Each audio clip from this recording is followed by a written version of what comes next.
So, video game movies. The consensus used to be as simple as, they suck ass, they never work, Hollywood please stop. But nowadays, the consensus is either, they're still bad, it was pretty decent, it was surprisingly good, absolutely great. But there was a movie that was highly criticized not because it was a bad adaptation, but simply for being a generic middle-of-the-road kids movie. That being... You know how people say the Mario movie was a super safe cash grab with a bare bones plot that at least managed to capture the look of the source material? Well, that's kind of what this thing was. I remember watching this back when it was first released, and remember loving it, despite the flaws even 10-year-old me noticed. Nowadays it's... well, that's what we're here for today, right? I guess we should start off with animation and soundtrack. Right off the bat, the animation is pretty expressive, colorful, and... okay, I know this was controversial back in the day, but I think the characters look fine, arms and all. As a matter of fact, I think most of the designs are outright good. Ratchet and Bomb look surprisingly natural despite the big change. They found a way to make sure neither Terrence or Mighty Eagle would look weird with legs. And let's be honest here, the pigs were probably the easiest ones to translate, considering anthropomorphic pigs have been a thing since like forever. Heck, even the characters original to the movie never look out of place. The only ones that bother me are the hatchlings. I get they're babies and all, but why are their mouths so small? Now, moving on to the music, it's actually pretty good. Yeah, it has licensed songs, but the original tracks are actually pretty fire. Oh yeah, did I mention the music was orchestrated by Hector Pereira, who also did the music for Puss in Boots' Last Wish? May I say, he absolutely cooked. I'm not kidding, go listen to the tracks, they're an actual joy to listen to. Speaking of which, I guess this is the right time to talk about the voice acting. Yeah, despite the Angry Birds not particularly being known for talking, this movie still has Hollywood faces voicing these cartoon birds anyway. But believe it or not, I actually like these voices. You got Jason Sudeikis as Red, and surprisingly, he always sounded right to me. Given that Red is supposed to be this pessimistic grump, he does it quite well. Josh Gad has the right energy as Chuck, and in no moment did I force myself to remember he voices the snowman for Frozen. No joke, but both Danny McBride and Maya Rudolph are exactly what I always imagined Bomb and Matilda respectively would sound like. Hey, didn't they voice the parents in Mitchell's vs. the Machines? The ones that absolutely killed it are Bill Hader as King Pig, Leonard, and Peter Dinklage as Mighty Eagle.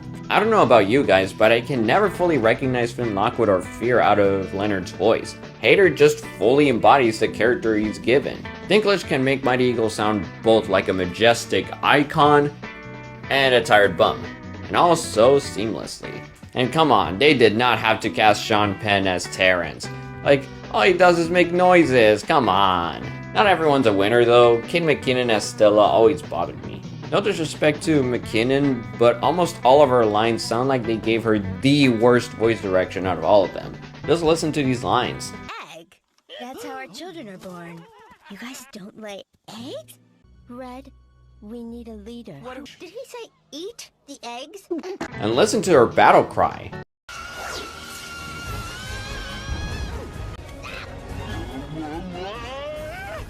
Oh yeah, and if you know anything about the movie's marketing, you should know that Ian and Anthony from Smosh were brought in to voice Bubbles and Hal.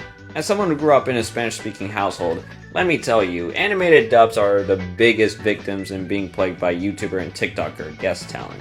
I'm saying all this to tell you, they are not the worst. My 2 cents is that if the YouTuber in question has had experience putting on a character, I think it's perfectly fine. Like in Smiling Friends, you see all these social media personalities. Heck, Zach Hadel and Michael Cusack were independent YouTubers before their big break creating the show. And even then, Ian and Anthony, they're fine. I appreciate Anthony putting on a voice for Hal. Ian for some reason doesn't, but hey, lots of children got to hear his glorious screams on the big screen. Don't mess with Bubbles! With that said, let's talk about the characters now. Before I dive into this, let me make something clear. The movie has a lot of problems. Unbelievable. Unbelievable. A lot of the scenes that are supposed to amount to Red being a short-tempered mess are super contrived. A lot of moments feel like they desperately wanted to be like DreamWorks and Illumination. The world building is not always consistent, And a lot of the jokes feel like they were meant to be cleverly hidden adult humor, but in execution they just feel super awkward. There are scenes where they reference the F word. There's a scene where Mighty Eagle spies on old ladies, and that's that. There's a moment where Chuck is about to replace the eggs. I don't know, throughout the movie he also has some gay jokes here and there, so good for you, buddy. Anyway, now let's talk about something I will always commend this movie for. They actually used the personalities from Angry Birds Toons. For anyone who doesn't remember, Angry Birds Toons was basically this franchise's equivalent to the Pokemon anime and Sonic X, a TV show that gives casual folks a strong idea of what the franchise is like. Red is a stoic leader who sometimes wraps his head around problems too much, but will know when to have fun. Chuck is energetic, loves being a nuisance, but is ultimately fun to be around. All of this does not just happen on its own. Bomb is a lovable man-child, and when I say man-child, I don't mean a grown dude who'll get in a fight with children or something. I mean a guy who's just simple-minded and innocent. Matilda, being this anger management hippie, is super on point, and major props to them for keeping her powers, even though they're pretty wacky. Terrence keeps the gag that he's a silent loner who scares the shit out of people, but is a sweetheart deep down. Although for some reason he crushes on Matilda, I'm not exactly against it, because first of all, the Angry Birds do not have ships. Second of all, this doesn't really feel like someone's passionate personal wish. It just feels like they thought it'd be funny. Aside of the Angry Birds Toons personalities, Mighty Eagle is actually probably the best character in the movie. Let me explain. Normally I'd be mad when an adaptation looks at that one big man character and just makes them into these dumb buffoons. But let me tell you, this right here makes sense. Because Mighty Eagle in the games is a lazy ass. You have to buy a sardine or tuna can in order for him to help you clear a hard level. So him being this washed up old hero isn't character for him. Really the only gripes I have with his portrayal are some of the lowbrow jokes. Like, guys, did we really need to see his piss? But aside from that, he does have a compelling arc about helping the people who believe in him, no matter how old he's gotten. Though of course, he somewhat inspired Red to be his own hero, so, I mean, he said it himself. Don't you see? I had to make you lose faith in me so you could learn to have faith in yourself. That's really not how it felt. Hal and Bubbles might as well just be cameos, which is a shame because they are a pretty colorful duo with creative powers. The one I don't know what they were trying to do with is Stella. On one hand, I always loved how they included her friends from her own series. Dude, that was nice. Alright, little awkward confession here because I used to be the Angry Birds kid back in the day. Shut up. I never played Angry Birds Stella. I never even watched the show. But I did get the idea. The pink bird, along with her own flock of friends, defend their island from their friend-turned-enemy Gale and her own army of pigs. But on the other hand, I don't know what they were trying to do with her. She's relegated to a side character, which I mean, this is basically Red's story, so But unlike Hal and Bubbles, she appears a lot more frequently and has multiple voice lines, but she never really does anything relevant. Matilda, Terrence, and the Judge Guy might not have big roles, but they still affect the plot somehow. What does Stella do? And something that even as a kid always annoyed me, aside from the fact that instead of blowing giant pink bubbles, she just does this lame parkour shit. Why does she wave her fist almost every time she's on screen? Is it supposed to show she's adventurous? Because I never got that out of her. Now, let's talk about the villains of the movie, the Bad Piggies. Starting with their king, Leonard Mugbeard. He definitely has more character than in the source material, but in this movie, he's kind of a weaker version of Lotso from Toy Story 3. They're both Southern accent big guys who at first act like an animal version of Santa Claus, but then turn out to be selfish despots. But Lotso had a whole backstory to himself, and also had subtle hints that he was up to no good in the beginning. Leonard? I don't know why they even made him a twist villain. Everyone on the planet knows he's the main villain of the franchise, so the only thing this does is treat the audience like idiots. However, I do appreciate he doesn't change his personality before or after the twist, but that leads to another problem. It just makes everyone in Bird Island look like complete imbeciles. Oh yeah, I'm just gonna let it out here and now. I always hated these motherfuckers. Especially this Judge Guy. So their entire deal is that they are all happy, friendly pacifists, but when someone even remotely thinks differently, they will outcast them like they don't matter. Also, why does this guy make it his life's mission to publicly embarrass Red? Even after some strangers destroyed his plucking house. So as a result, his accomplishment of fooling the birds and stealing the eggs was not really an accomplishment. It was basically handed to him. Hey, isn't this a classic story about the main character knowing the villain is clearly bad news, but no one believes them until it's too late? And the idiots who refuse to investigate never get a taste of their own medicine at the end? Because it's sure my favorite trope, and I sure don't find it annoying in the slightest. The minion pigs. They feel like they were trying super hard to be the minions from Despicable Me. Something no one should ever do because we already have enough problems in the world. Not only that, in Angry Birds Toons, whenever they're not poaching eggs, they act like normal people. There's also the fact they built all of this shit. Here, they're drooling, mouth-breathing idiots who also happen to know how to sing. I think this is something they fix in the second one, but we'll get there when we get there, okay? The one minion who always had my head scratching was Chef Pig. In the show, and I think even the games, he's kind of King Pig's equivalent to Starscream. He wants to usurp the throne no matter what crazy stuff he has to pull off. But the movie just relegates him as a cameo, and with a super unfitting voice. Like, they really didn't think of Dwight Schultz, D. Bradley Baker, Marisa Marsh? Voice actors that can give him a fun Italian accent? No? Hey, now that I think about it, Red probably killed Foreman Pig. Also, where's Corporal Pig? Come on, he was one of the best characters in Toons. Why not just make him this one Tony Hale pig? Really, nothing would have changed. Sorry, Ross. Hey, wait a minute. They both voiced Fear in the Inside Out movies. And finally, we have the Blues. I'm not gonna lie, I always loved this surprise. Throughout the movie, you never really go, hey, where are Jim, Jake, and Jay? Especially with a lot going on in the plot already. But there are such subtle hints here and there that this one egg with blue highlights is them.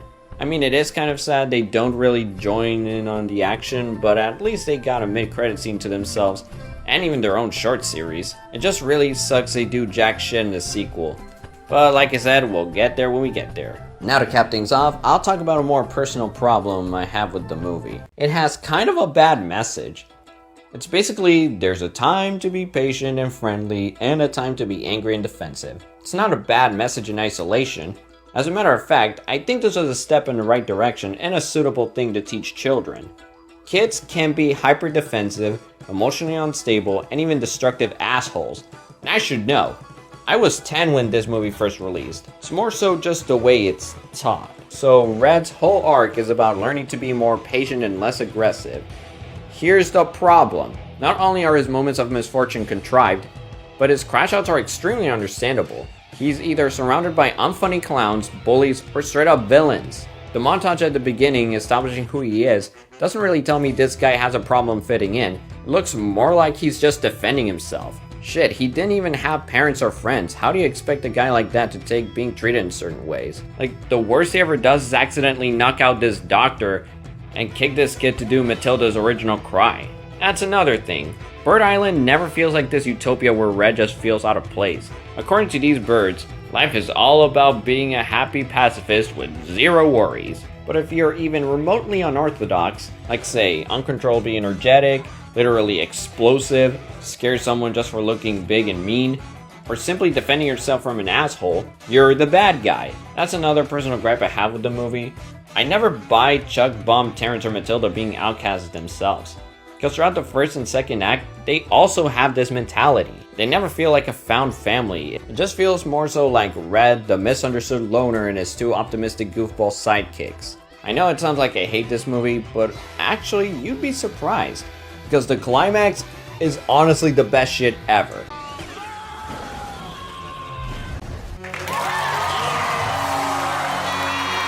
Oh yeah, back in the day, this was my Avengers Endgame, Spider-Man No Way Home. You get it. The Angry Birds launching into the pigs' towers on the big screen, it's a dream come true for any person who's played these games. I even used Minecraft to recreate almost everything.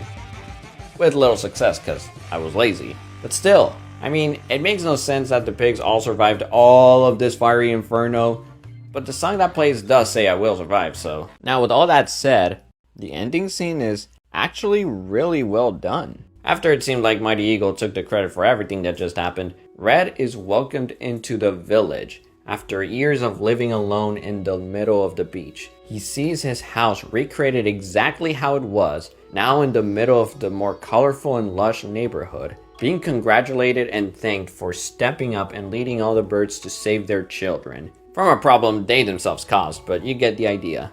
And as if that weren't enough, they all greet him with an entire ballad taken from the Mighty Eagle song performed by the very children he rescued, all while being misty-eyed. Then Terrence closes things off with his own melody. Now, does this remedy all the movie's problems? No. Nah, it still has a lot, and I mean a lot of issues.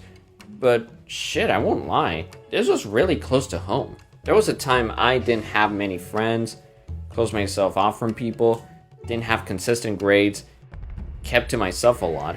But once I changed schools and decided to roam the world with a brighter attitude, it all changed for the better. I had friends, I gained and earned respect from people, got consistent grades again, and even discovered my passion for film criticism. What I'm saying is that looking back at this movie's ending, seeing Red get the life he deep down always wanted, friends who always had his back no matter what, earning respect from the people who didn't think much for him, no longer being an outcast, but rather a hero, is something I will never forget. I think these belong to you. Oh. Thank you.